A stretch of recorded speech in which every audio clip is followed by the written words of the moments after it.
The Short Game is listener-supported on Patreon. If you'd like to support the show and join us on our Discord, head to theshortgame.net or patreon.com/theshortgame.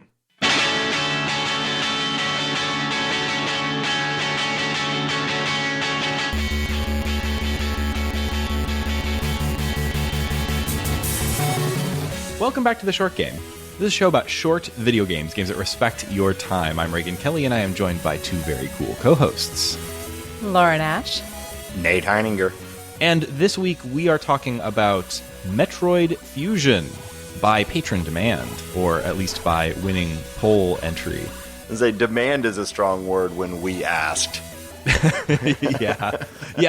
Listeners, we've been doing a little bit more with our Patreon recently, including early access to episodes, sometimes as much as a week early. So, hey, if you haven't supported us on Patreon, then you can do that and get episodes at least a day early, and sometimes much more.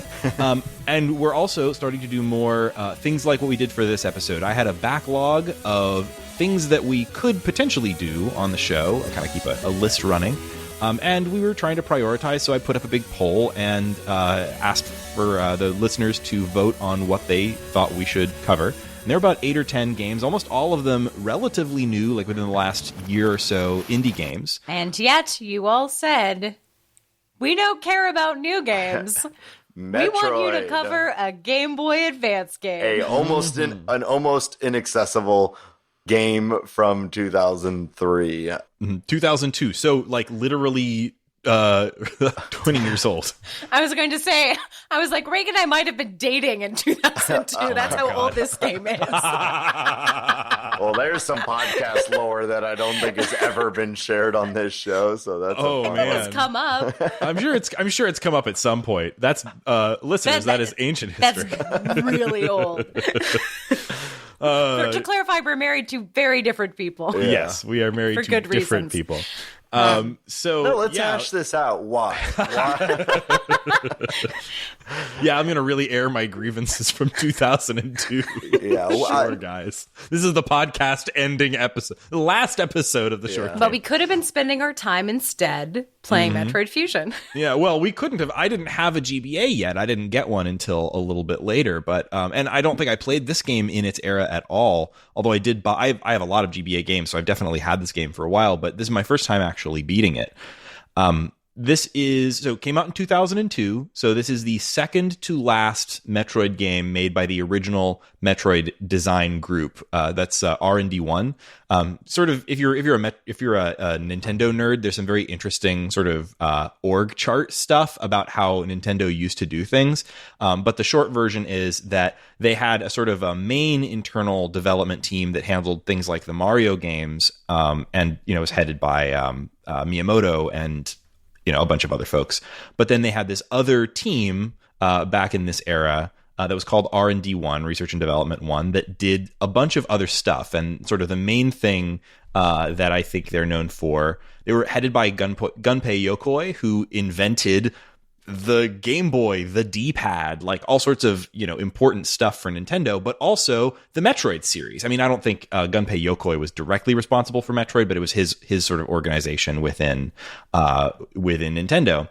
And R&D 1 stopped existing a couple of years after this. They kind of merged and did a reorg. So this was the second to last Metroid done by the original Metroid development group. And it's also Metroid 4. So if you play, if you look back at the history of Metroid, unlike most Nintendo stuff, they have a very specific timeline. And so there was the original Metroid for the NES or Famicom. There was Metroid 2, which takes place, chronologically second in the Samus Aran story. By the way, I am not a Metroid lore guy, so I'm going to be skimming over really literally everything. And if you are really not a Metroid person and never played it, and you're trying to place which one this is, Metroid are the games that, when we say Metroidvania, we mean games that are platformers you can go back and re-explore the world as you get new powers, and it's aliens, basically. Yeah. And ball bombs. Yeah. So many wall bombs. You may continue on the lore just to orient the total newbies. Yeah, absolutely. And, worth talking about because obviously, like, the reason that Metroid continues to be relevant is that this is a series that spawned an entire genre, and not many series can get to say that. And you can understand who that shooter person is in the Mario Party battles. Yeah, or the Smash Bros. And everything. So, so the series, this is the fourth Metroid game. So it's the chronological sequel to Super Metroid on the SNES, but there was an 8-year gap between Super Metroid and this, a really, really long time.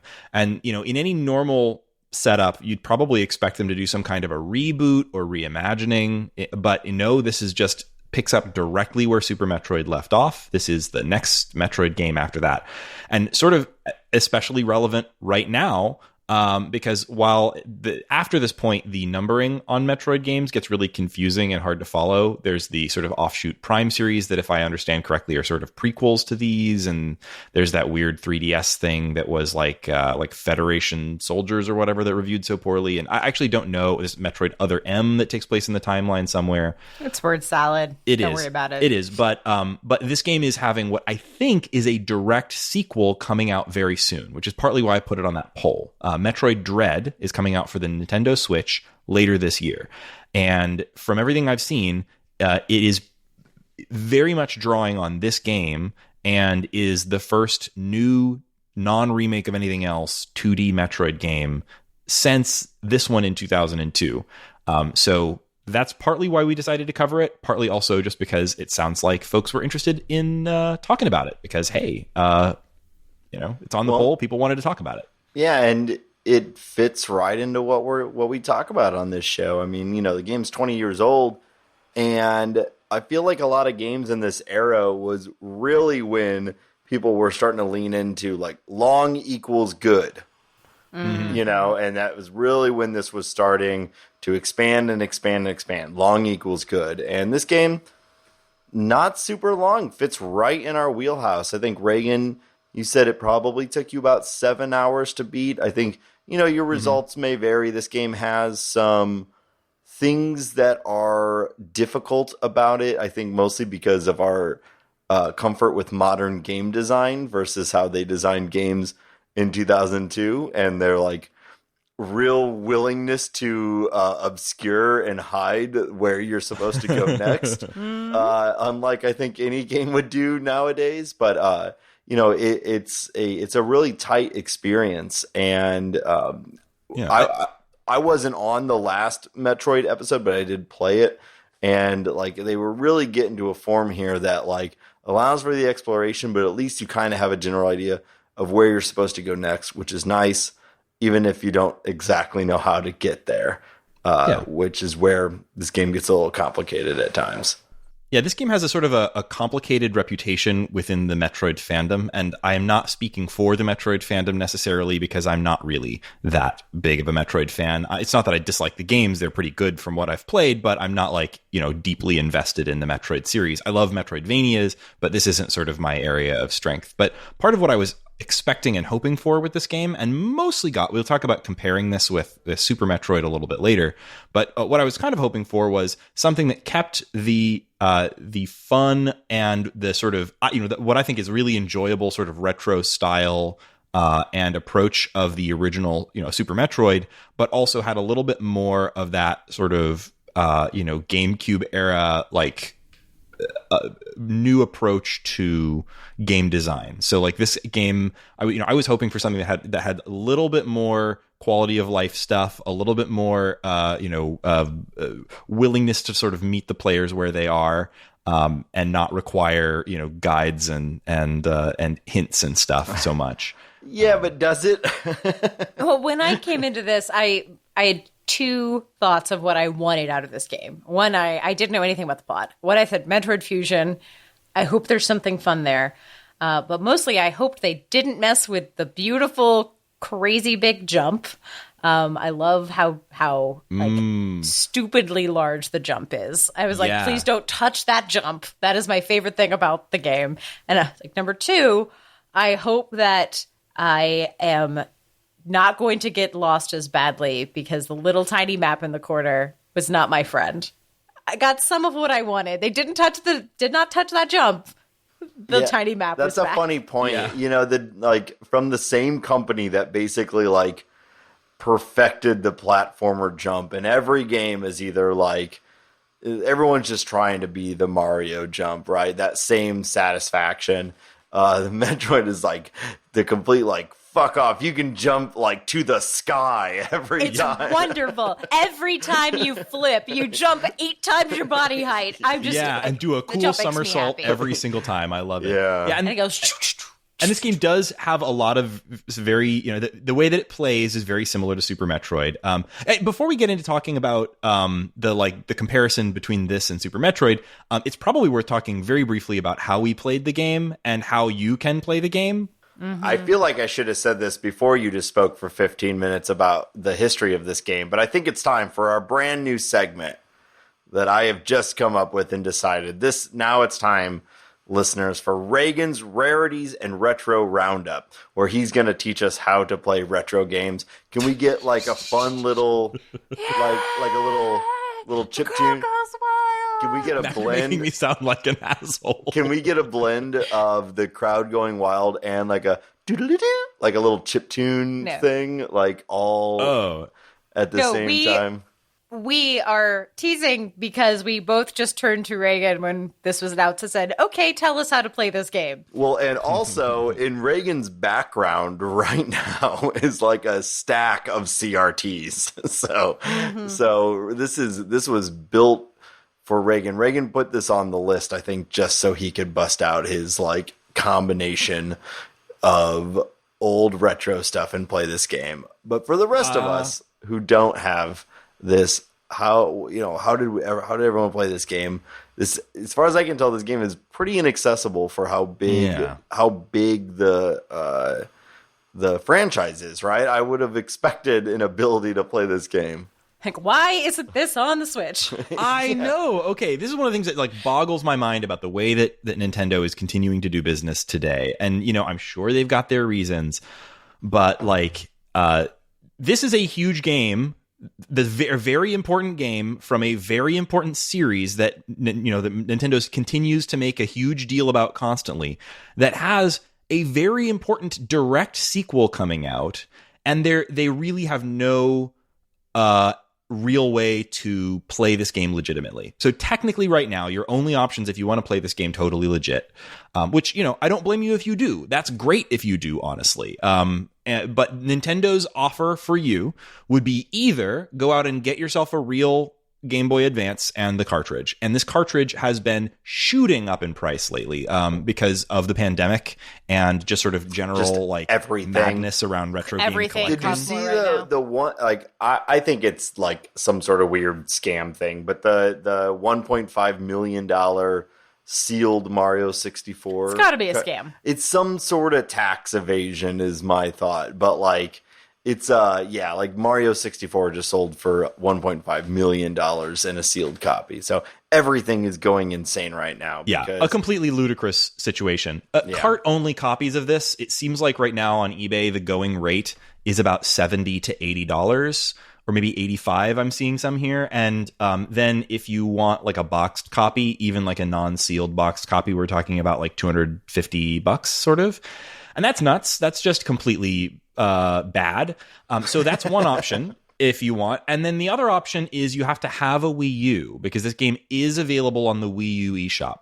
But they never brought that service, which honestly was decent. The Wii U eShop service for downloading GBA games, they never brought that forward to the Switch. So if you don't still have your Wii U hooked up and ready to play, then screw you. Nintendo has no interest in you checking out this important game in the series. You can download Metroid and Super Metroid on your Switch, but the important connective tissue to then carry you forward to Metroid Dread coming out later this year is completely absent. Well, that said, shout out to Psychofish on the Discord who is playing on the Wii U. Yes. We salute you. Yes, got a free Wii U and has been playing it. That's such. It made That's me commitment. I know. I was sad that I, basically, I actually played Breath of the Wild on my Wii U. I didn't have a Switch, and I really enjoyed it. And then I got a Switch and like mailed my Wii U to someone like 3 days later. I was like, I'm never gonna need this again until this moment where I was sad. I bet though, Nintendo, if they've just announced Dread, it's a direct sequel, or seems to be, to this game.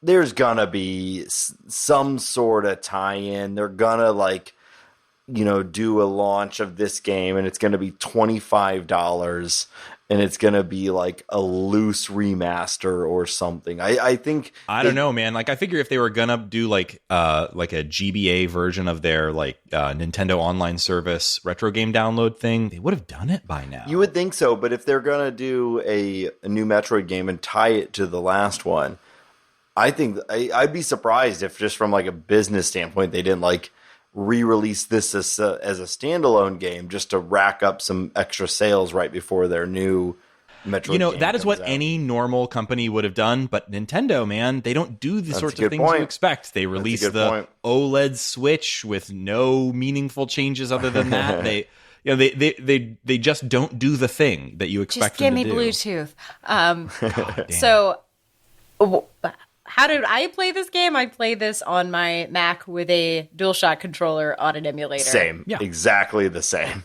Yeah. It was beautiful. And honestly, that's mostly what I did too. I tried a few different things just to sort of try things out. And so not to bog things down with let me tell you about every way to play Game Boy Advance games. We did a whole intro to the section. We are in the segment. This is the roundup, right? Yeah. So, so your best bet is to emulate this game. And first of all, I wouldn't feel all of that preamble about not being able to play this game legit is to say that I wouldn't feel the least bit guilty one whit about doing that, because it's so hard not to. It's ridiculous. It's just ridiculous. So first of all, if you want to emulate this, there's a lot of emulators for the GBA. My recommended one is MGBA, which is obviously free, like pretty much all emulators are, but it's also on a zillion platforms, obviously like Mac and PC and Linux. That's what I did.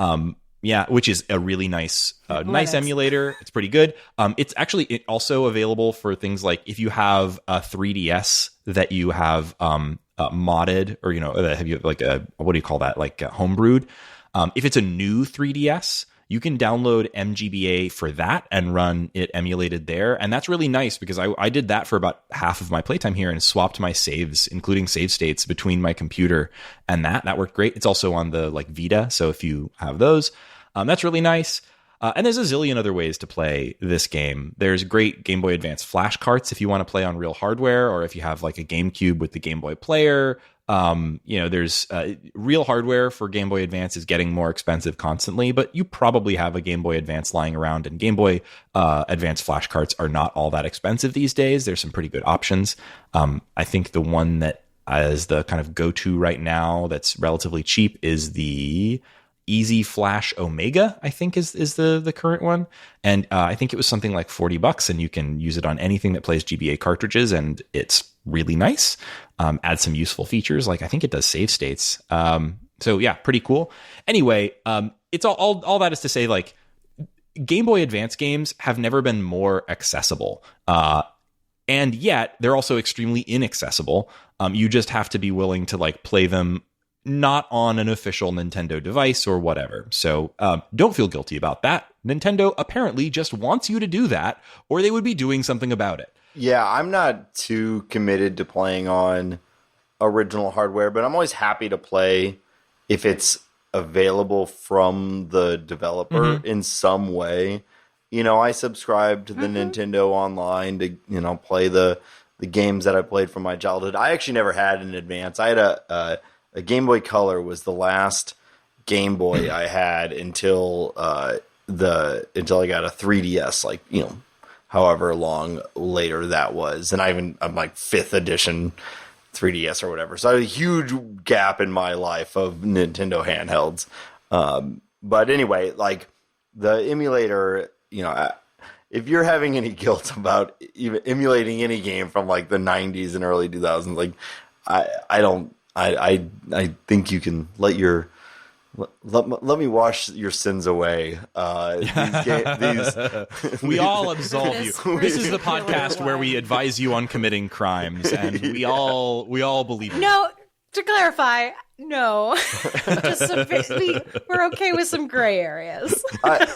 Laura's the Fed on the podcast. Yes, I would like to keep my clearance level. Yeah, Laura's a cop now, so it's not as so. To clarify, I'm not a cop. Yes, she's not technically a cop. Not technically a cop. No. So let's get into talking about this game. This is the most story-heavy Metroid game I've ever played, certainly. And so it actually helps a little bit, or maybe not helps, but like it's probably necessary to talk a little bit about story. And that also kind of lets us ramp in from Super Metroid and other places I was not expecting a 7-minute intro cutscene with little graphics and an unskippable intro cutscene. Which let me tell you, if you spend a while trying to decide, do I want to play this on my PC or on my phone or on my 3DS, and you have to watch through that intro cutscene about 4 or 5 times, you get real tired of it. You see the same crap from multiple different perspectives. You get a lot of backstory. It's very funny. And not only is it an unskippable cutscene, but it is one that the in media res is such that you are confused if you were supposed to have immediately played the previous game minutes before. I still, all the way through this game, I didn't beat the Metroid before it, and this game certainly feels like it assumes you are deeply knowledgeable about Metroid characters and lore.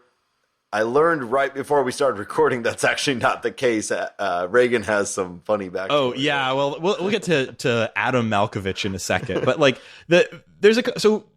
want to acknowledge that this is something that, while it doesn't really do anything for me, is something that's beloved about the Metroid series, is that this is a series of games that, in the 80s and early 90s, when these first few games were coming out, it was very unusual to have a game that was a direct sequel to another game and acknowledged the events of the previous game. So Metroid, has Samus landing on, I'm going to screw up all of the names, and I'm going to, I'm going to try not to get into specifics because I'm going to screw them up, and Metroid people are going to hate me. There's the whole story of the first Metroid. The second Metroid game takes place immediately afterwards, where Samus goes to, I believe, the homeworld of the Metroids, and there's that whole scene at the end where she is, follow the little baby Metroid follows her out, and then you see that in the intro cutscene to Metroid 3, Super Metroid. And these are games that, on the title screens, Super Metroid doesn't just say title screen. You boot that game up and then it says Metroid 3, right? This is a series of games that, part of the reason that some people really love these games is that at a time when games weren't doing direct sequels with events taking place sequentially after each other, this felt really fresh in that way. It felt like, a sequel that was continuing a story of an interesting character. And this game does that. So it picks up with an intro cutscene that shows scenes from the previous Metroid games and does a little bit of a recap, even though I don't think it's actually all that good of a recap, and tells you what's going on. Well, it's very referential. They mention things like, once again, I owe the Metroid hatchling my life twice over, that kind of thing. So they're constantly making references to previous escapades, which, if it's been, I have played Super Metroid now, but I think I just have completely lost track of time and all memory because I was trying to remember. I was like, right, I think that was the ending of the game I played. Pretty sure. I don't think that's on you. I think it's the game. I think it tries to both condense and give you a ton of information at the same time. Yeah. About what previously happened and where it's at right now. I don't think it's the greatest plot summary, but just for the sense of context, I'm going to just read you guys the text from the back of the box. So if you bought this game in 2002, you walked into GameStop or whatever, you picked up the box and you turned it over, it will tell you where this takes place in the story somewhat. And Raygan is holding his unopened copy of Metroid Fusion. I am actually not, let me tell you. I do have a real cart for this, and apparently it's worth $75, but I do not have a boxed copy. Samus Aran returns in an all-new Metroid adventure. While leading mission support on planet SR-388, interstellar bounty hunter Samus Aran is attacked by an X-parasite, an organism with the ability to mimic the abilities of any creature it infects. Near death, Samus is saved by a vaccine made from the DNA of the last Metroid, the X-parasite's only natural predator.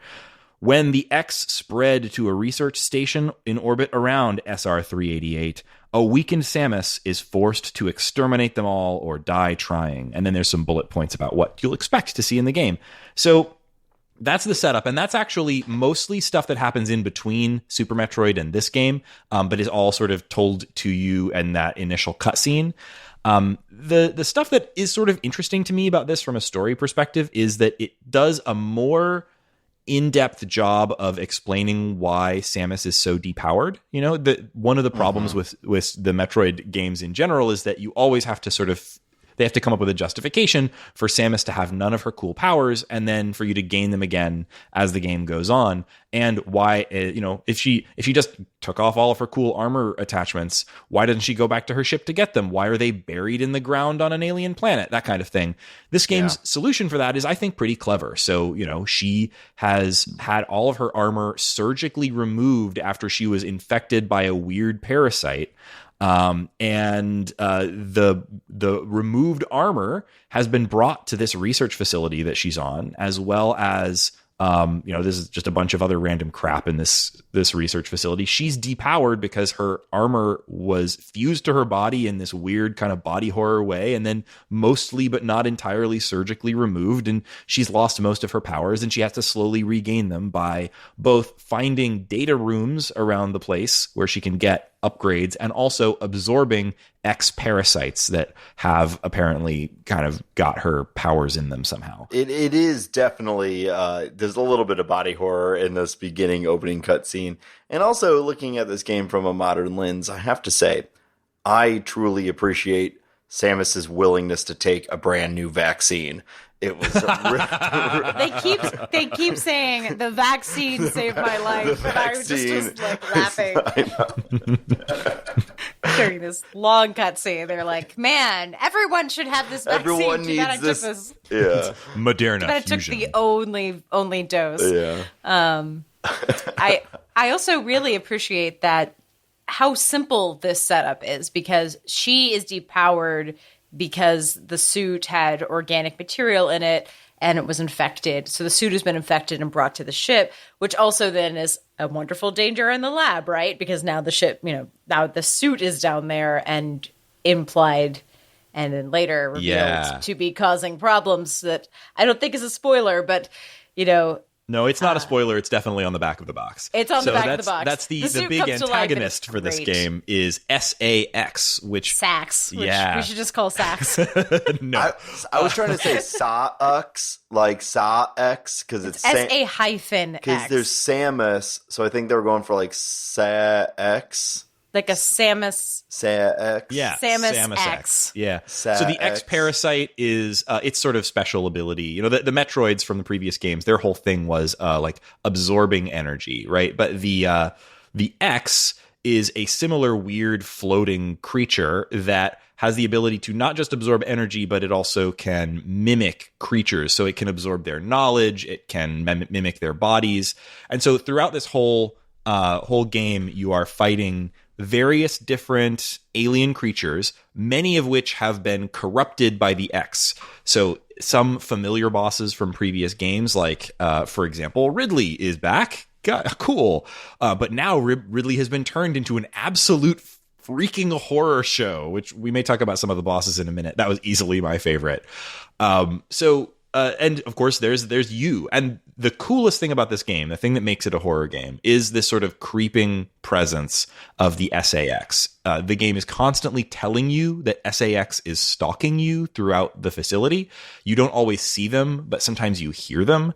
And there are many times where you have to hide, and SAX which is basically representing Samus at the peak of her powers with all of her upgrades from the previous game, while you have almost none, will just sort of walk through slowly looking for you. And there's a few like close-up shots of SAX where it just appears to be Samus in her classic orange armor with totally white eyes. It's a very creepy image. Green face. It's glorious. It's probably my favorite part about this. And I love the, you are the biggest danger to yourself, that type horror. I think it works very well. Yeah, I think it's also just really hard to make anything feel eerie and spooky with the design restraints that you have at this time, and they accomplish it between the sound and the tone setting and all of that. Like it is a little spooky. I was surprised. If you Google the name of this game, the first question is Metroid Fusion scary? And when you click on the article that it's about horror in Metroid, the opening paragraph is specifically about the first time that SAX is revealed.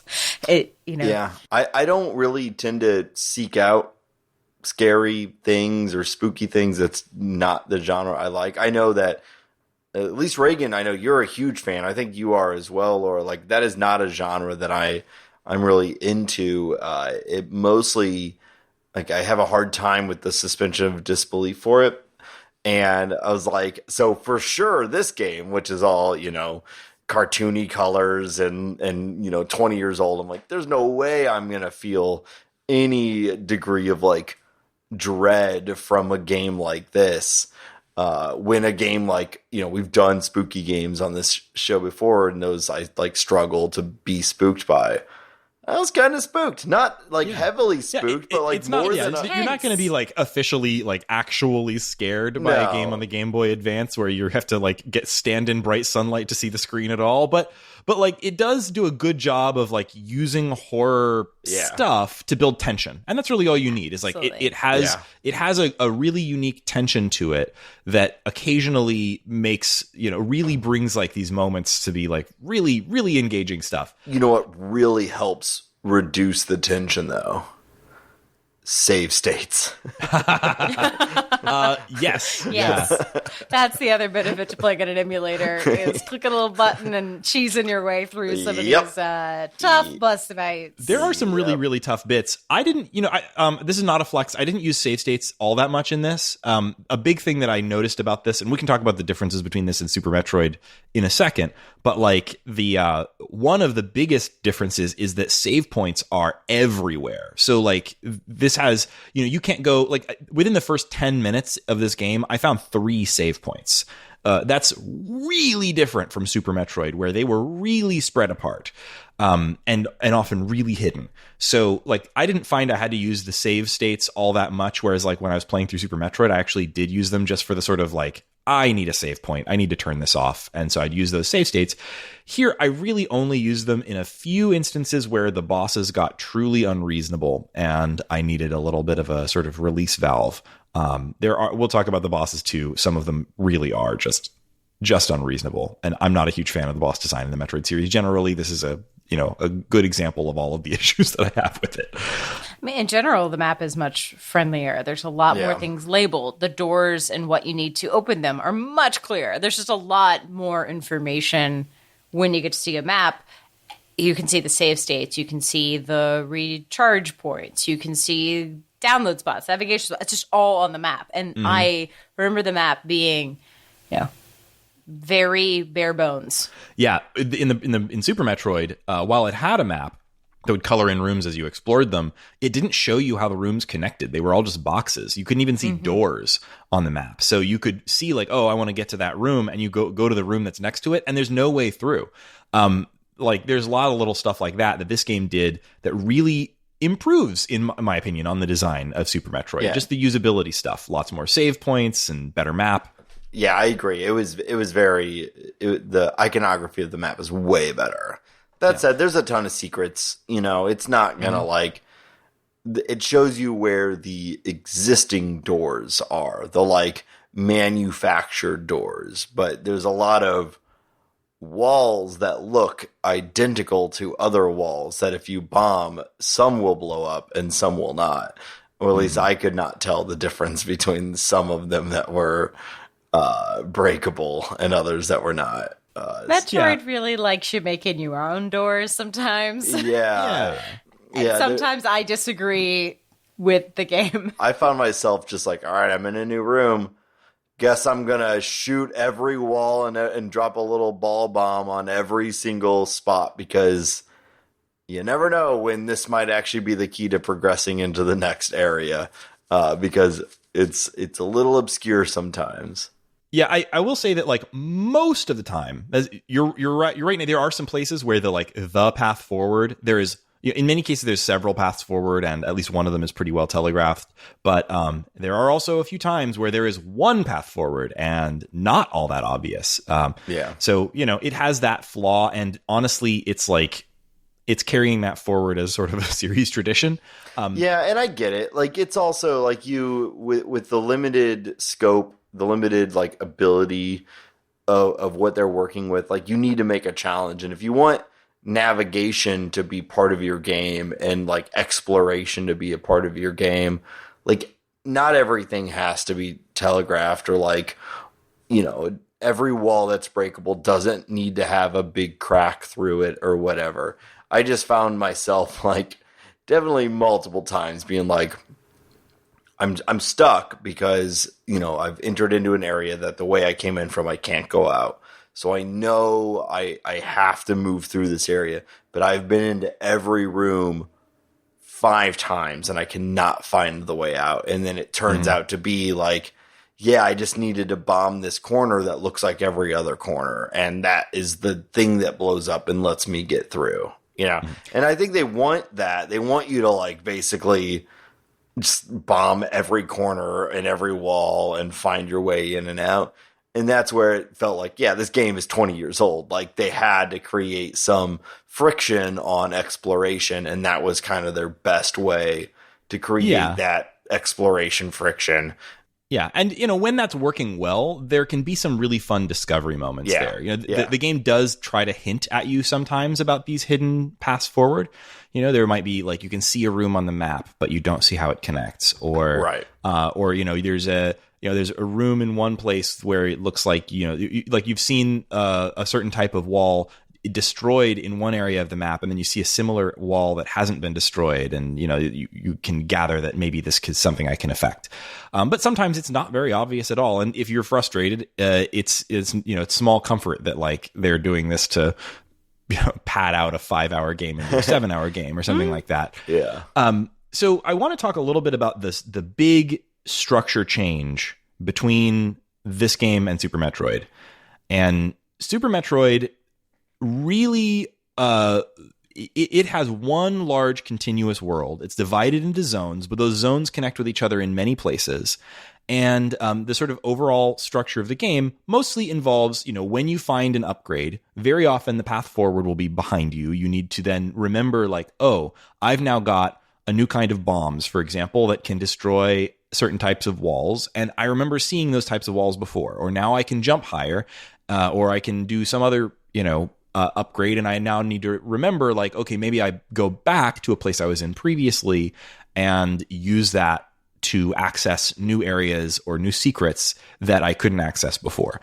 And that does happen here, but this game takes a much, much more linear approach. So, and this is probably the number one complaint that series diehards have about Metroid Fusion. And I sort of share that complaint somewhat, but if you're looking for a game that is short, this is in some ways a benefit. The way this game mostly works, it all takes place on the space station. I've forgotten, like BSL or something like that. I forget what it's an acronym. And the space station has a sort of central hub. And then coming down from that hub, it has 6 sort of research laboratory environments. This is a breeding station for aliens, right? They use this to research alien life, and so it's each of its 6 sort of big tube-shaped zones is an environment designed to host different types of aliens from different planets. This is cool because it lets the game have one sort of location, but still have different environments and a lot of variety. So you've got like the underwater zone, and you've got the zone that's super hot and fiery, etc. Each of those is sort of like its own little miniature Metroid map. And so each of them has usually a single point where you can come into that area. At the start of each and every one of them, there's a save point, there's a recharge point, and there's a map room where you can, a navigation room where you can talk to your robot minder, who we'll talk about in a second. So every single one of them starts the same way, and they say, okay, the robot tells you, okay, go into the map and do something. Turn on the environment generators, or go find the data room, or whatever it is.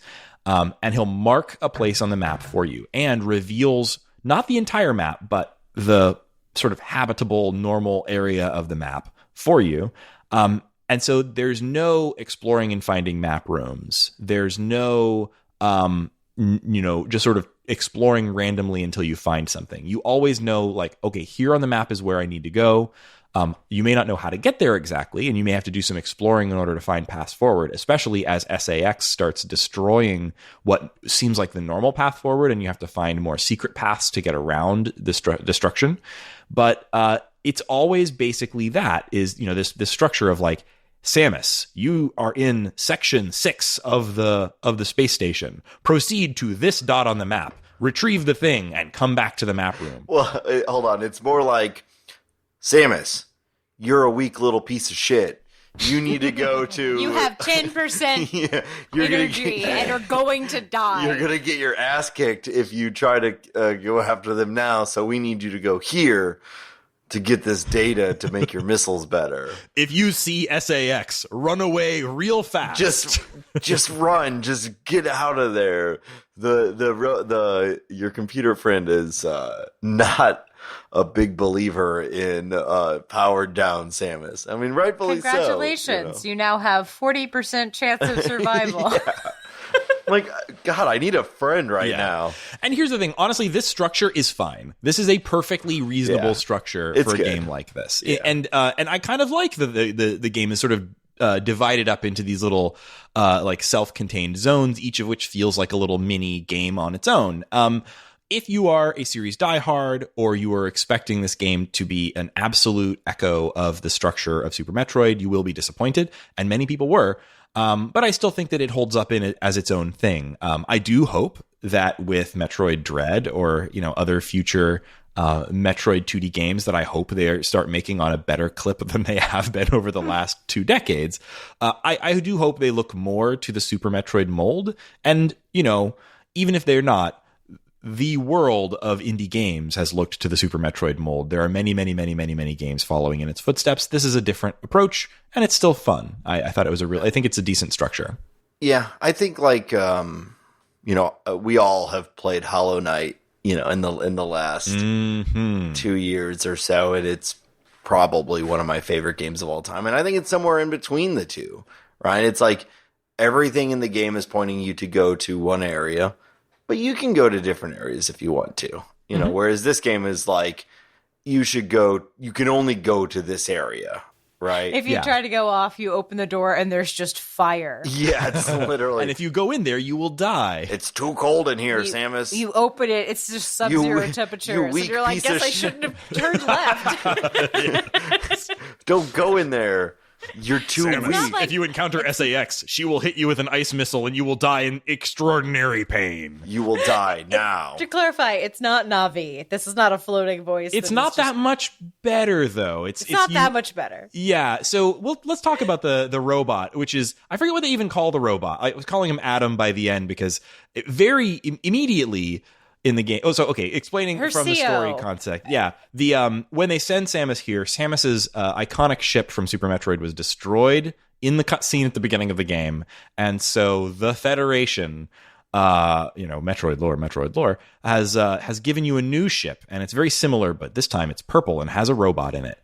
And so this like robot CO is there to command you to do stuff. And so you can only talk to your robot boss while you're in one of the navigation rooms around the map that kind of replace the map rooms She says, that computer reminds me of a gruff Federation CO I served under named Adam Malkovich. Again, this is making you think that you forgot who Adam was in a previous game, but he's new. He called me lady on missions. From anyone else, it would have sounded sarcastic. But Adam made it sound dignified. Out of respect and with some irony, I named the computer after him. And then you're like... I was like, who is this? Okay, Adam? I must Cool. that must Why do we need to know that? But then... I knew it ties wasn't. into some stuff that happens at the end of the story, but like she's so reminded of her old CO by this computer that speaks in the most incredibly boring way, like and just negs her constantly. Like, I don't know, maybe that's how her CO talked to her anyway. But the thing about Adam Malkovich, I immediately thought, like, is this a thing I don't remember from Super Metroid? But no, Super Metroid had no text about Adam Malkovich in it. Here's what I think was happening. And the here. computer doesn't call her lady either, so why put the text in about how Adam always called her lady? I mean, not to get just reminding you spoilery, it's a but woman? it happens. Yeah, there's that. But it that plays into a moment at the end of the game that I won't talk about for spoiler reasons here. That I know you didn't quite get. I did not complete, which we will discuss because I whipped out on a spider boss. There's some really tough ones. We'll talk about that spider boss.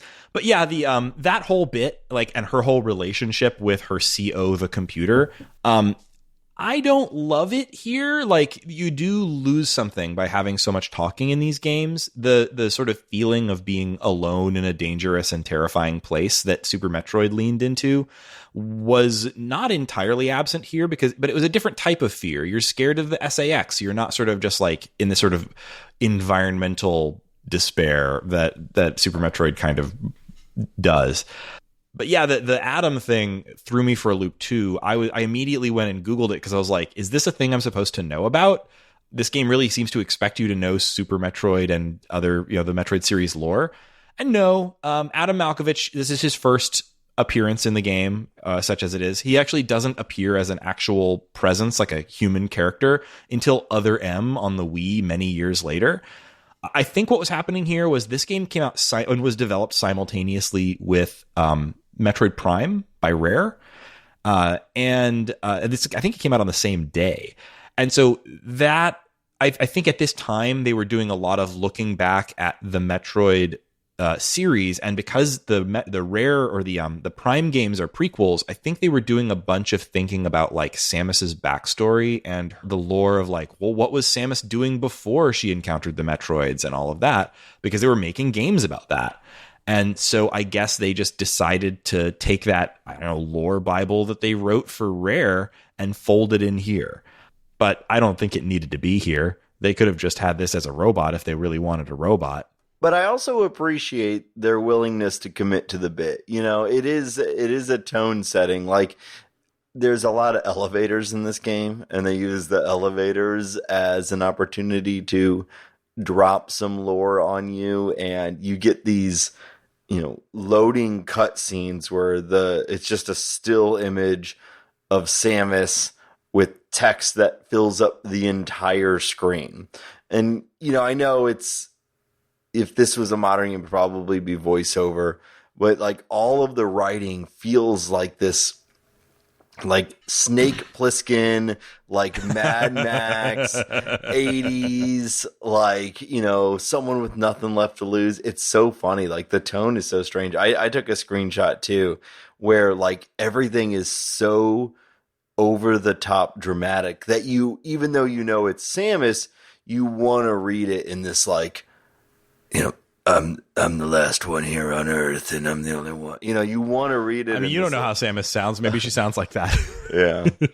I've been watching a lot of Star Trek and Deep Space Nine, and I'm just thinking about it in like hollow space noir. Like, you walk down the street, and as you're walking down the street, there's like a person being like, that dame is like, just packing a pistol. Like, I feel like that's the same voice I was reading this in. Oh, I was thinking of it more the like, the apocalypse has happened, and so here's another. Cormac McCarthy's The Road. Yeah, exactly. So here's a screenshot I took where I was just like, this game is so ridiculous because you're leaving rooms where you're just bullet hell firing at little bugs and stuff, and then you get in the elevator and it reads, the SAX, an enemy with my strongest abilities.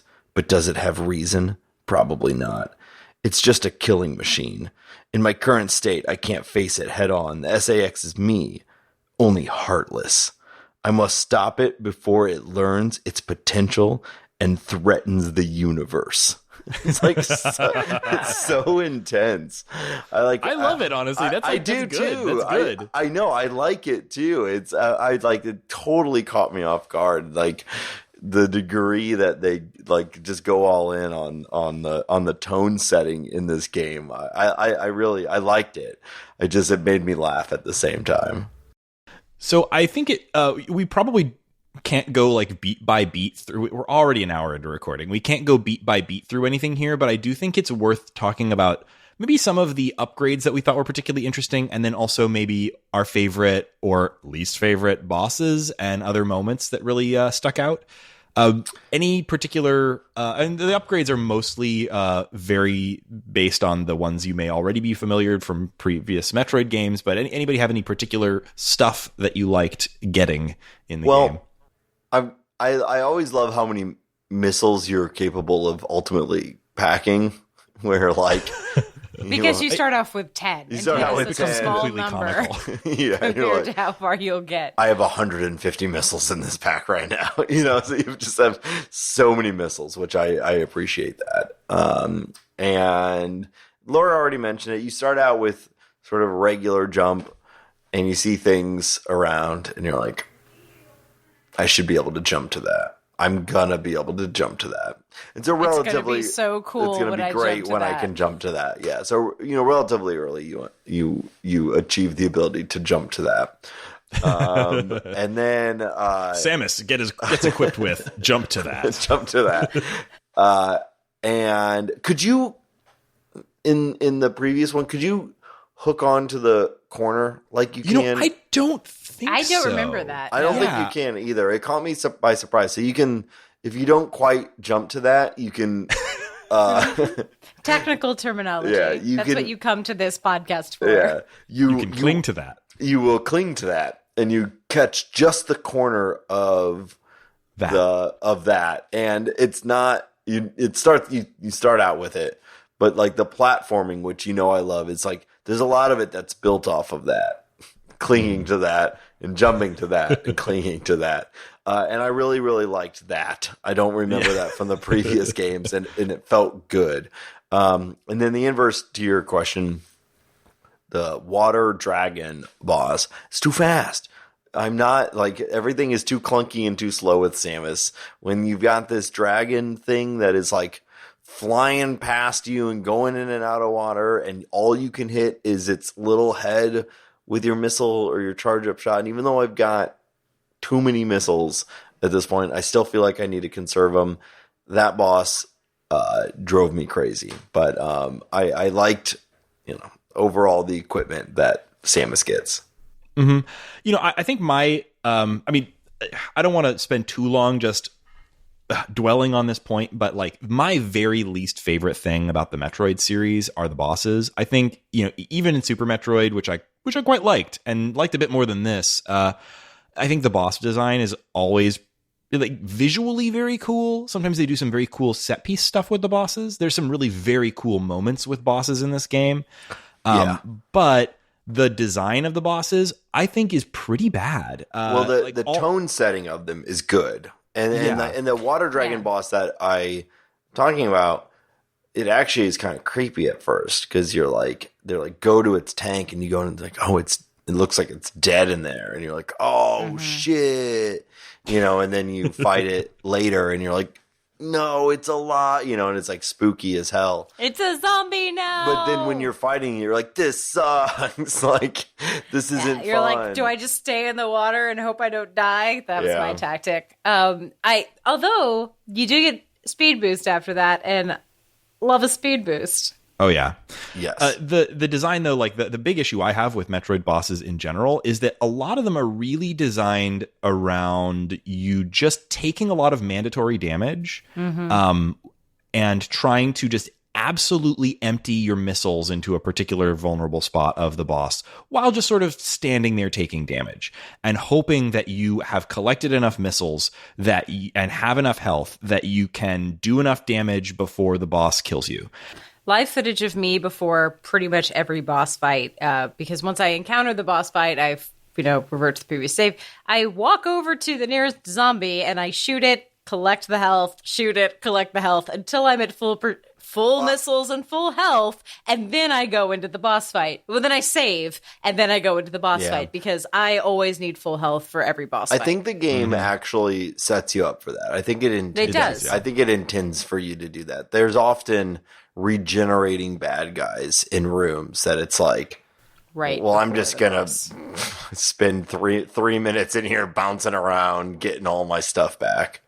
And it's theoretically possible, like, if you're playing through this game and you didn't pick up enough missiles or whatever, like, it's theoretically still possible to beat these bosses. There are, if you look online, like, no-hit runs of all of these bosses, but it's unreasonable. And, if you were running out of missiles, for example, like, you can usually sub charge shots and it's just going to be a lot slower, or you can hit the boss with your regular weapon and it'll drop the little, like, missile pickups, so you can do those.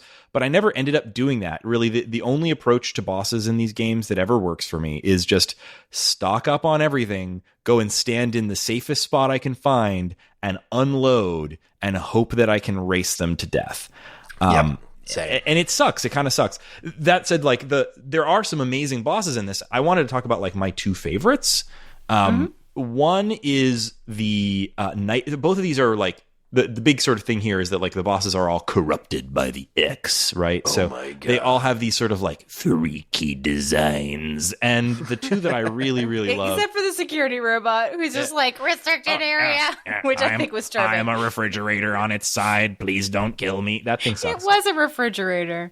Poor but, guy. like, Nightmare X is the first one that I think is just absolutely killer. There's the area that you go into where Nightmare X is, like, you pass through this area, Sector 5, I think, several times before you end up facing Nightmare X.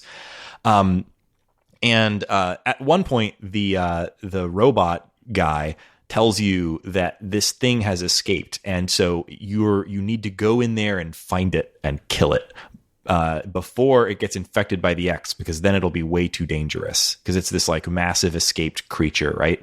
I don't actually know what it looked like before getting infected by the X, but you do see it as you pass through that area. There's this, like, constant thing where these areas where there's this gigantic shadow and this horrifying sound, like, scream by in the background, and you don't know what it is yet. And later when you realize, oh, that must have been the X, it's like, oh, that's scary. And then you see it, and it's the most Evangelion enemy thing in the game. It just looks like it's got these, like, giant dangly robot arms and this, like, weird beam cannon for its chest, and then its face is this, like, melting stitched mask that just looks really gross, and as you kill it, it, like, gets more melty. And it has, I think, really cool abilities. Like, it has a gravity thing where it will like increase the gravity in the area you're around, so your missiles, when you try to shoot it with them, will fall to the ground before they hit it. Really cool boss. And yet it's still just sort of like a mandatory damage bullet sponge thing. It's still not a great design. I don't think any of these are, but, like, I really loved that thing, and it made some really scary sounds. And then the other one that I thought was really, really great is Neo Ridley. They brought, I guess, the corpse of Ridley, your longtime enemy. I love that she has this, like, weird long-term rivalry with basically a giant dinosaur person. Like, yeah, don't we all? Ridley is also, like, like, obviously, like, a Ridley Scott reference, but it just sounds like a dude's name, right? It's one of the weird things about the Metroid series that I kind of like is, like, a lot of the weird creatures have just sort of, like, names for, like, sound like guys, like the weird the Here weird, comes like, Kevin. the mantis creatures that you'd expect them to be called, like, freak mantises or something like that. They're called space pirates. The weird, like, horrifying mantis guys are all just space pirates. Space pirates just look like that, right? But anyway, the Neo Ridley, like, you see the classic Ridley design sort of, like, frozen, and you come in there, and then its eyes begin to glow, and then its skin starts flaking off, and out of it comes this, like, absolutely, all I can say is fucked up looking version of Ridley, that he's been turned into this, like, giant tooth and claw weird dragon. I mean, he's already dragon thing, but, like, I don't know. Take my word for it, he looks fucked up. It's like I'm looking at a picture. It is as if his arms got move to where his knees were. Yeah. It's and very strange. And all I can say is like it's obvious spooky. that it's so obvious that between that the Super Metroid game and this, they saw Evangelion, right? Like all of the real fucked up designs are like straight up remind me of like goopy anime enemies. And the thing that really sells it is the GBA has terrible sound hardware, but they figured out how to make an absolutely horrifying scream, and it makes it constantly throughout this fight. It's very unsettling.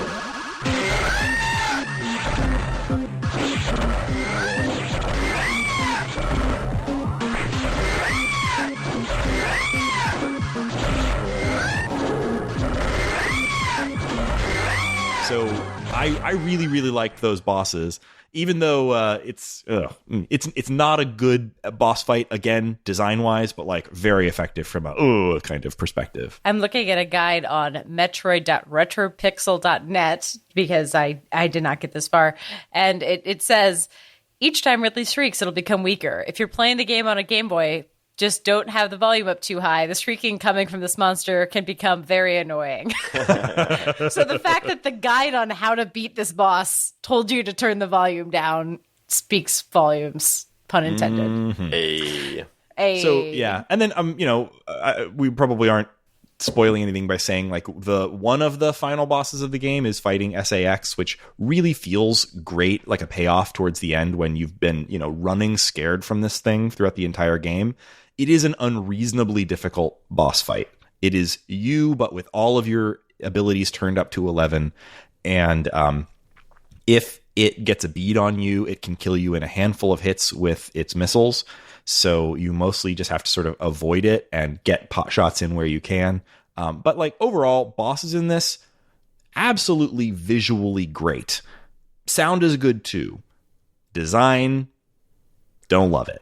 Designed from a gameplay, mechanics, like a mechanic standpoint. Exactly. The design, I think, as we normally think. The visual design is excellent. Like visual, sound, aesthetic, and like the thought process behind their movesets is all very good. It's just... I even don't mind their patterns. I think it's just it's just not super fun. The balance feels off to me.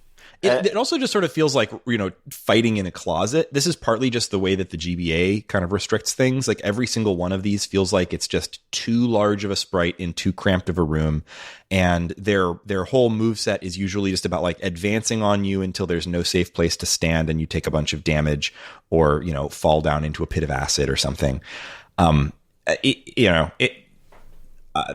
is definitely ways to play these safely and to, but like even watching like no hit runs of these, it's not elegant. Sometimes you watch like a really good video of somebody really, really kicking ass at a boss fight, and you can clearly see that they have like a clear strategy and they're executing on it flawlessly, and it's awesome, right?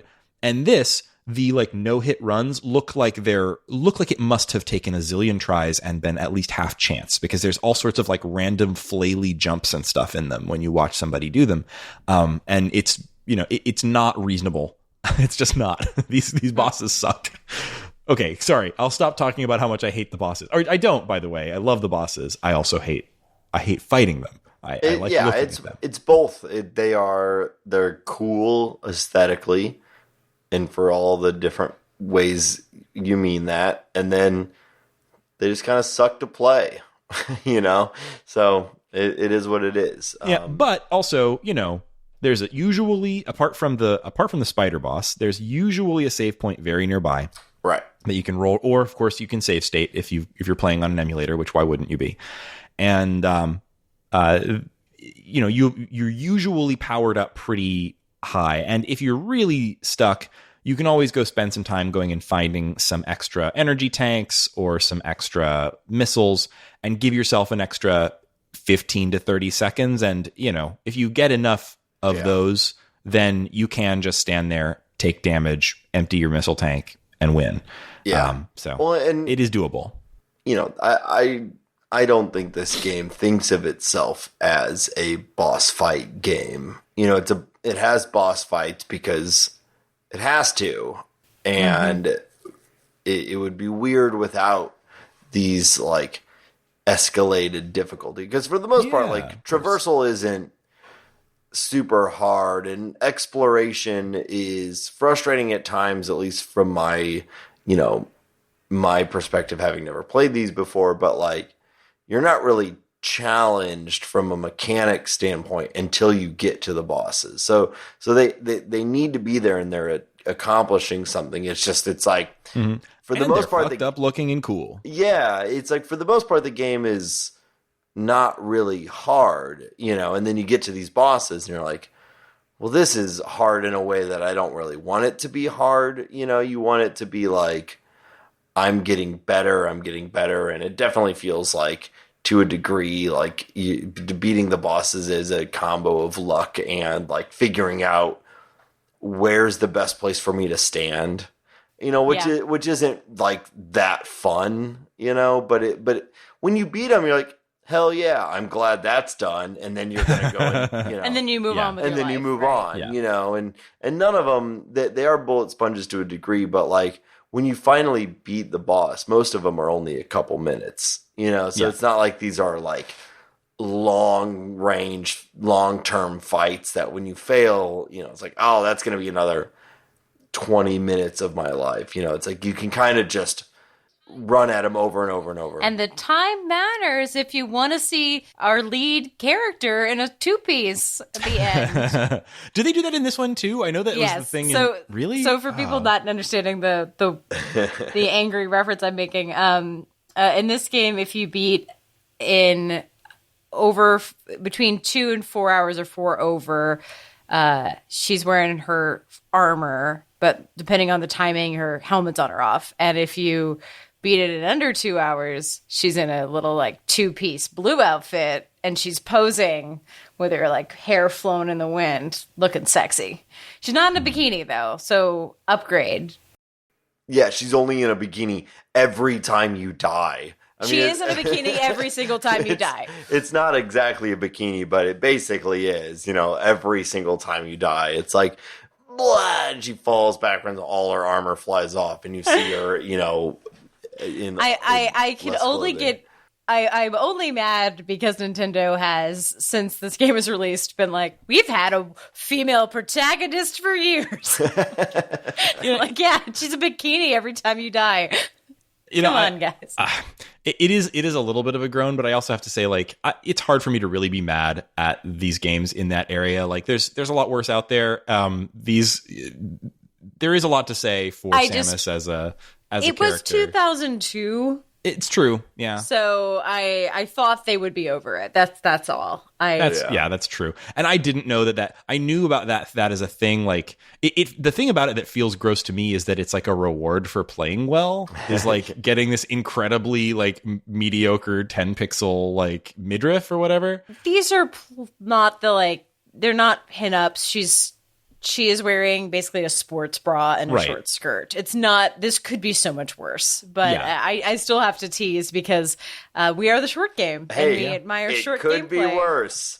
We'll take it. We'll take it. Yeah, it's a weird, I'm not educated enough on on any of it to have a comment, but it is a weird feeling. The weird feeling to me is, they consciously took the note and still did it. That's mostly what I was clocking. I don't actually know what the discourse about that would have been around 2002, but I feel like it certainly had to have at least been raised. But I don't know, maybe a bunch of Japanese game devs who've been working on these games since the 80s were just like, I don't care. I like sticking that in. It was probably still met with like, hook 'em horns, and everyone's like, hell yeah, brother, because that's... Or whatever the like Japanese salaryman equivalent of that is.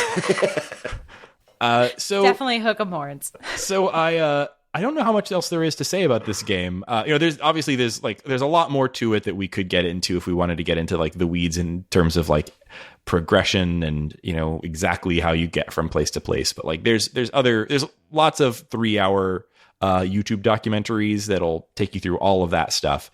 My overall thing would be like, do we feel like this is a game that holds up today, and is it a place where folks should start for the Metroid series, or like how do we feel about this in terms of like the short game and its audience and people who might be wanting to just check out some Metroid games today before Metroid Dread comes out. I would recommend playing it. I think I'm always like the least experienced in this front on this show. I probably am, but I don't know. We can fight. We can.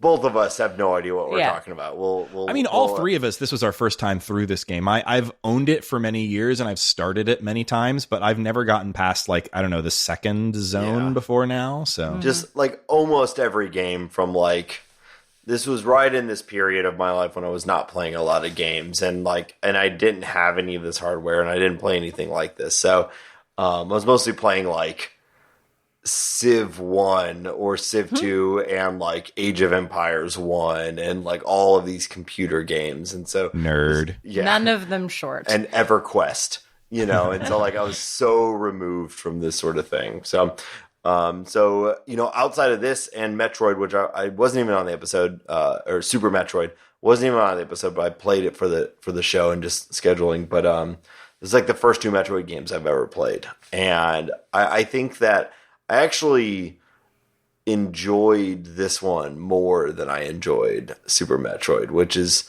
maybe controversial as I understand it. But I enjoyed this game. I mean, I will say I had a pretty quick trigger on looking where to go online. And I don't, like, normally when I play games, I'm pretty averse to that. I like to ram my head against stuff. I like to try to figure it out. I like to try to get good. Like hard games is is a thing that I enjoy. I really like difficult games and getting better at them. But I didn't like this version of what was difficult, which was just like, we're going to make your forward progression incredibly obscure and it's just like up to you to find it. So it kind of very quickly was like, I don't care about like figuring this out. I will spin. I'm not going to just do a walkthrough and have my hand held through the whole thing. But after I spend a few apart minutes, from by your CO, the computer. Yeah, of right. Course. That I need. I need someone just negging me the whole time. So I was pretty quick to like, all right, I've been in this little chamber. I've no idea where to go. It's pretty quick to look up a guide. And I think that increased my enjoyment of the game. So I'd say like, if you have not played a lot of these games or you also think that would be annoying, just get a little, there's a billion walkthroughs of this game online. Yeah. I will say this game, I would also feel like it might be a better intro because I think it's way shorter because I didn't get lost all the time. And I got lost quite a lot in Super Metroid, and I ended up backtracking unnecessarily a lot. I played it. I didn't play it in 1 or 2 sessions. I played it over the course of a week, and I had a lot of stuff going on. So I had a very hard time remembering where things were that I was supposed to go back to. So I was playing it in a compact time period. I just had a goldfish memory and did not remember, what happened 4 days previous. And I think this game, although we've been making fun of the computer, I always knew where I needed to go next. And if I didn't remember, like if I stopped playing for 2 days because I was watching the Olympics instead of preparing for this podcast, I could just open it up, go to the nearest navigation room, and they would repeat exactly where I was supposed to go. I wish every game had you haven't played for a while. Do you remember what you're doing? Yeah. It's nice. As annoying as it is, super nice when you take a break when something happens. Make it a choice. If you have a choice, it's great to have that. Yeah, I could wish for a game that would keep the the slightly talkative navigation room guy who tells you what you might want to do next, but also has a little bit more of an open structure like Super Metroid did, like tell me where I could go next, but maybe leave more options open to me. This one does sort of keep things significantly more linear than Super Metroid. But all in all, I agree. Like this, I do think I ultimately enjoyed Super Metroid a little more. But this game is, it's definitely at least in the same ballpark for me. I know that a lot of folks think that this game is like, oh, this ruined the series by taking away the open exploration. But it's like, it's not that it didn't go back and take it out of Super Metroid. This is just a different approach. Well, I know it probably that's a felt bigger problem. it probably felt different if this was your first Metroid game in 8 years, and maybe you'd been dying for them to make another Metroid, and then it wasn't exactly what you want. But This is a pretty good game, and if it's your first Metroid, maybe some of the weird references to events that happened before that are kind of cryptic aside, this is, I think, a pretty good on point. Like, it does explain to you a little more than other games do. What are the Metroids, and what is Samus's role in the world around her? And the fact that, it does lead you a little bit more is a kind of like, it is definitely more like, quality of life or, user friendly than any of the other games that I have tried. I have not played any of the 3D Metroids, so I can't compare them there, but the GameCube ones. But I'd say, like, if you're starting today and you want to see if you're into Metroid as a thing, without necessarily like, going really hard on Super Metroid, this is a quicker, more directed, faster version of Perfect for the short game. And with fewer variables because it's linear. So you were trying to see if you like the combat, the look, the feel. I think it's if you like this, you will also really like Super Metroid. And I think there's it's a no really reason to not play them out of order. It's not like they do have like a connective tissue between them, but it's not important to play these in order at all. Yeah. Don't worry. Samus does not die at the end of Super Metroid. Spoiler, she lives to Metroid 4. Oh, good to know. And possibly beyond. But does she live to Metroid Dread? We'll see at the end of this Metroid Fusion. So I would recommend folks check this game out. And usually this is where I tell you where and how you can play the game, but we covered that up at the top. So go and download yourself a ROM. So maybe now would be a good time for us to talk about what's making us happy this week. Laura, what's making you happy this week? So I purchased a few things several weeks ago that are finally arriving due to various shipping ? Issues. Boxes being delivered to me might as well be my what's making me happy this week, like every week of the last year. Capitalism, it's a dopamine, thing. But, baby. What? I have two specific little things. One is the Pilot Preppy fountain pen. It is a $4.50 fountain pen. Oh, nice. And it it's a beautiful tip if you are trying to get into fountain pens. It's very good. And the next, they're like, the under $10 option is the Pilot Preppy, and the under $50 version. And so literally fountain pens, the sky is the limit. So the fact that I like a $4.50 pen, and I have one in purple and one in blue, and I got a refill, and it came with, I just needed more cartridges, and they gave me another pen. So now I have to find an in-person friend to give this other pen to. So, that. And the other thing is there's a store in Houston, actually, called Super Yaki. And that's Super Yaki. And I have been a huge fan of the really obscure movie and TV shirts where it's like it's not the show, but it's the brand someone once referenced on the show. like I have a shirt from the diner from Blues Brothers. Those companies, though, almost always have male-centered movies, and they almost always only offer male-sizing shirts, which I dislike. Super Yaki stuff is that, but basically female directors or shows and movies ladies like. So they're currently did a Rocketeer Paddington 2 drop they've done, and they had Paddington Josie and the 2 Pussycats. is a great movie. Yes. So I have I know it's a meme, but it's also true. It is. And so now I have a shirt that says, for your consideration, Hugh Grant as, in Paddington 2 for Best Actor. And I have a button that says Free Paddington that's from the movie. Nice. I also have a sticker from Du Jour, the boy band, and Josie and the Pussycats. Nice. And had I logged on sooner to the drop, I would have a Du Jour Around the World tour shirt. But it's just nonsense. And it's great. It's happy. They have a bunch of they have some silly stuff like it's the Catherine Hahn. It was Catherine Hahn all along is a shirt they have now. So it's sometimes your mileage may vary. Sometimes you like the referential shirt. Sometimes you like the deep cut.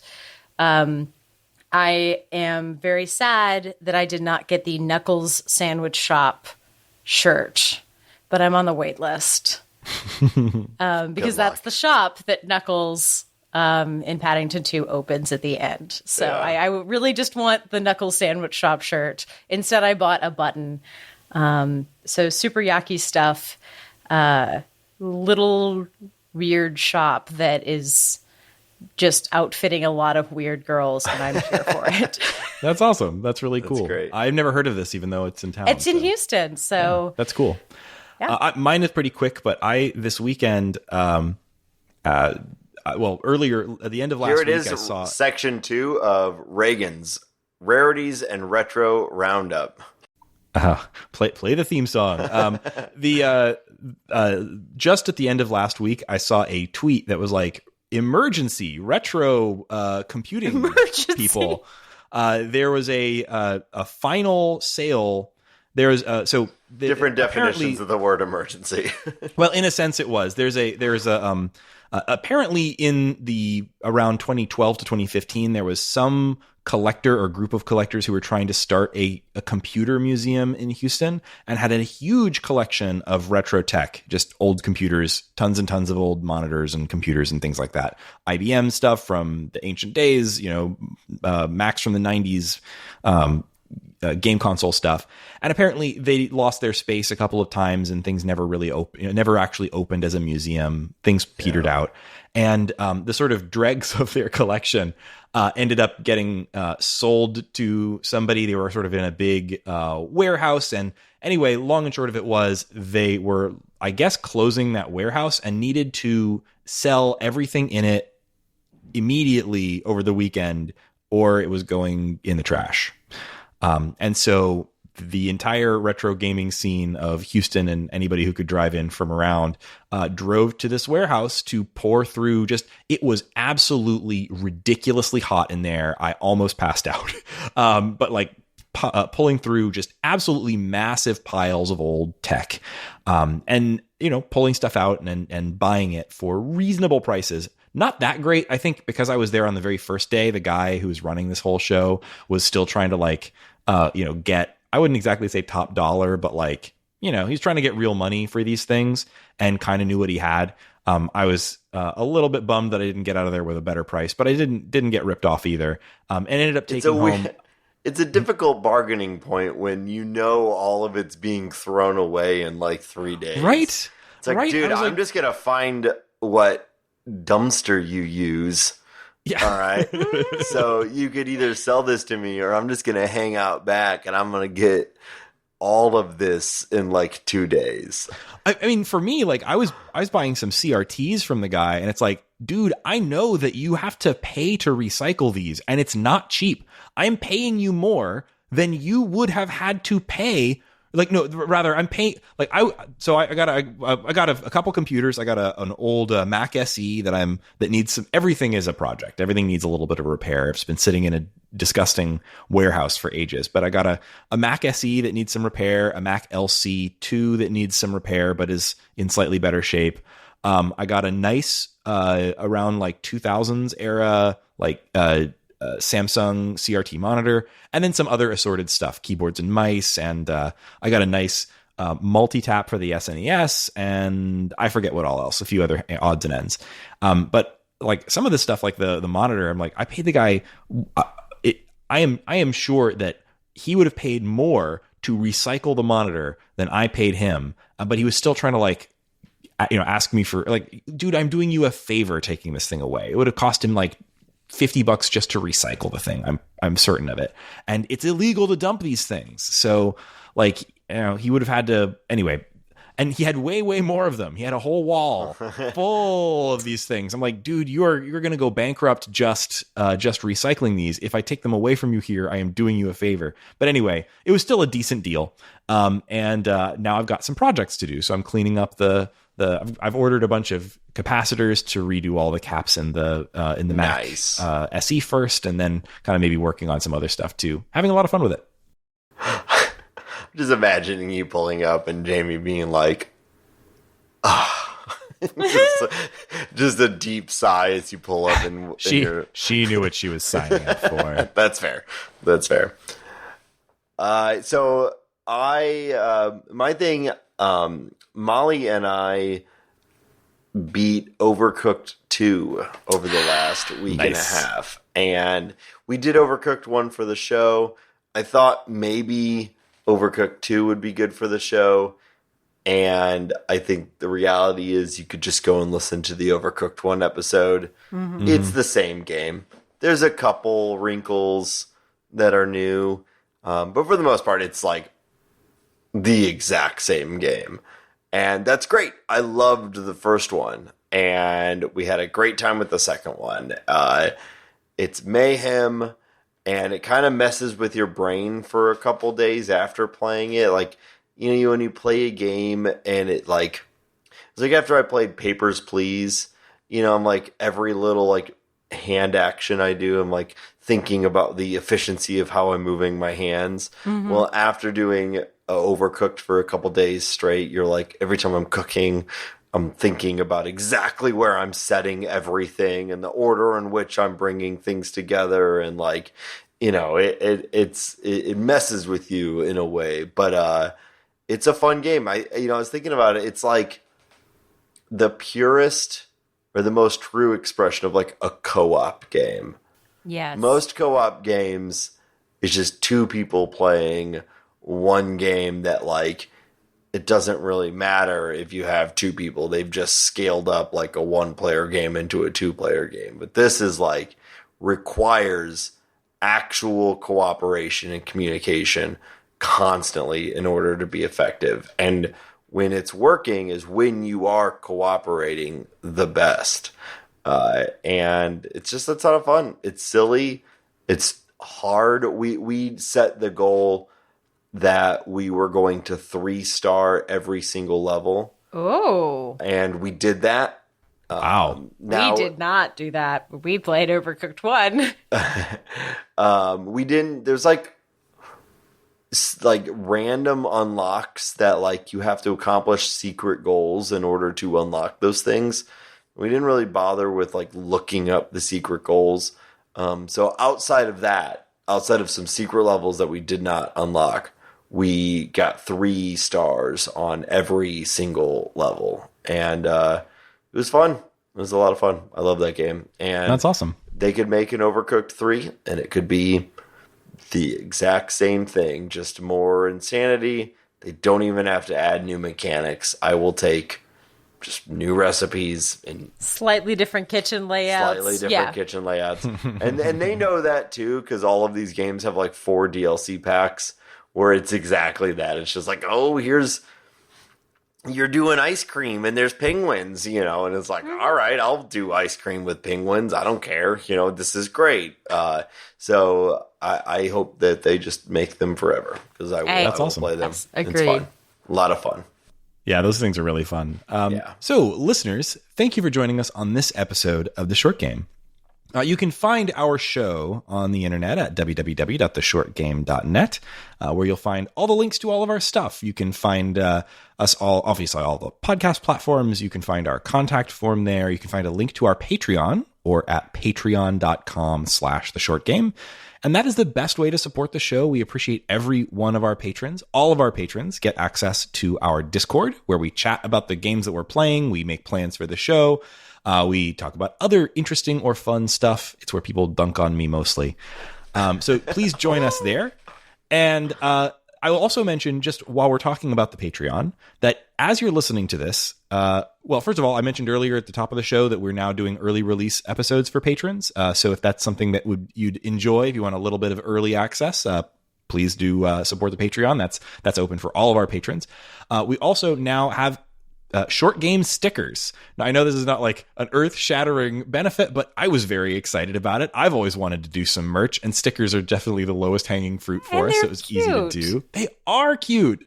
So we got stickers of the show art, and also little stickers of just the little show logo, the little clock controller.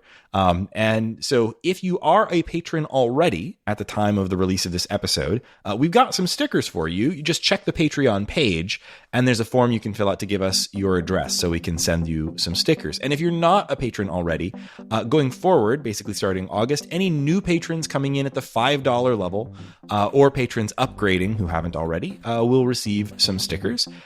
We always appreciate our $1 patrons, but I just wanted to, if folks want to come in at the $5 level or something like that, we'll mail you some stickers. So check us out at patreon.com/theshortgame. The stickers are very cute. I've got them all over my Switch now. You can also find us on Twitter at _shortgame, or you can find me on Twitter. That's at Raygan K. That's RAYGANK. And Laura, where can people find you? You can find me on Twitter at Laura J. Nash. And Nate, where can people find you? You can find me on Twitter at NateSTL. And if you subscribe to the double secret bonus level of our Patreon, Raygan will send you his short game branded Switch. So just DM him directly to understand what that price point is. Yeah, you really got to come in at a the price point is the price of a new Switch. Yes. If you buy me an OLED Switch, I will. He'll put big red lipstick on and kiss it though before he sends it. So weird. Thank you. Let's not offer that. No, I'm going to take that off the table. It's not. We'll send it list normally. Yeah. Thank you, listeners, for joining us on this episode of The Short Game. You can't pimp out Raygan.